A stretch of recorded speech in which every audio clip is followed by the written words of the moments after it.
Hello, Barendipitous here with another video for the board game shelf. So now I'm going to start going into other things that I kind of that my parents let me bring back home from their house. It's kind of like my parents' house has a lot of things that me and my siblings have kind of like sort of like had from our respective childhoods, and just been in storage in my parents' house. And since I have my own house, I've been like I've been getting more and more of my stuff from my parents' house to my house. So this time, from this past from the last visit I had, brought a bunch of board games that I had that were specific, that I think were specifically mine, or that I specifically had or loved as a kid or whatever.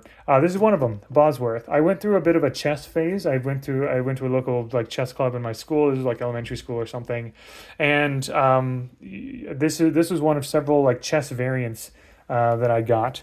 I was very excited about Bosworth. I never really played it all that much, but the art is kind of fun. You can see like these quirky little, very much. I'm pretty sure this. I think I was also drawn to this because this is. I think this is probably the same. I think this is the same artist as the one for Munchkin, right? Or like main Munchkin games. Like the art is incredibly similar. So if it's not the same artist, at least they're clearly emulating that. So you see there are different teams with like the different pieces and everything. Here, actually, let me try to show all the different pieces if I can find them all. I don't know. Everything's just kind of scattered in here.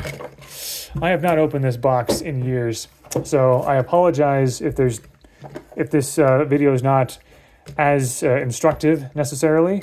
But I mean, also this game has been around for a long time, so hopefully there will be resources out there if you want to learn more about the game, because I think I may have also forgotten exactly how this goes. But yeah, so we have a bishop here. These are the pawns. Look like dogs, I guess. I don't know if that's exactly what they're going for. But yeah, the pawns and the knights. And yeah, I like that they have the fun drawing in the front, but also you can clearly see, looking in the background, what the piece is. I appreciate that. The rook here. So yeah, so bishop, knight, pawn, rook. That just means, can't remember if there are kings and queens in this. Let's see here. Are there? Oh, here we go. That's right. King. That must mean there's a queen somewhere. Here we go. Queen. Perfect. That's what all the pieces look like. So yeah. And then the board itself, we're good. We'll just knock the little box over. The board is pretty small, actually. Looks like this. Up to 4 players can play. You just have this 4x4 area in the middle, and I believe you set pieces at your home camp essentially. So let's see if this brings back any memories here. Yeah, there's field camps, unused corner spaces, so you do not use the corners at all. Pretty sure, yeah, there's 64 game pieces. So each team has the same number of game pieces as you would in normal chess: 8 pawns, 2 knights, 2 rooks, 2 bishops, 1 queen, and 1 king. So yeah, obviously you have to protect your king from capture while trying to eliminate all the other kings.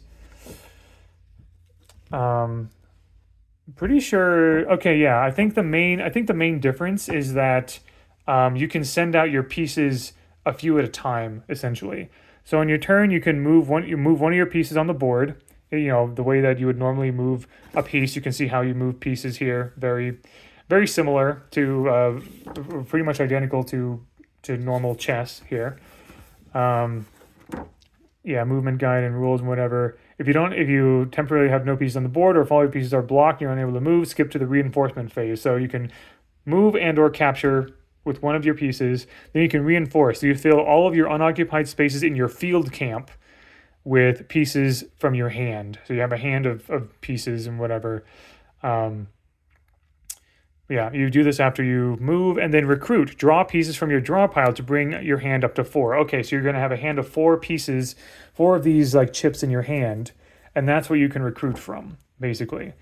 So you move, you reinforce, like you basically play from your hand, and then you draw into your hand. That's basically how Bosworth works as far as I know. And then there's kind of like other information about how to play. You basically just play chess, up to four-way chess.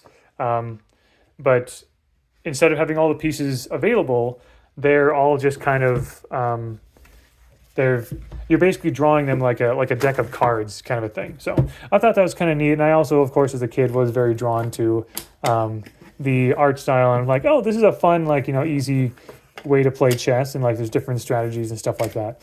So anyway, I'm not entirely sure why it's called Bosworth, but it's also, the subtitle is Battlefield Chess, as you can see here. But yeah, quite delightful. I like it. I'm glad I have it to add to my collection of chess variants. So thank you very much for watching. Hope you enjoyed. And until next time, all the best.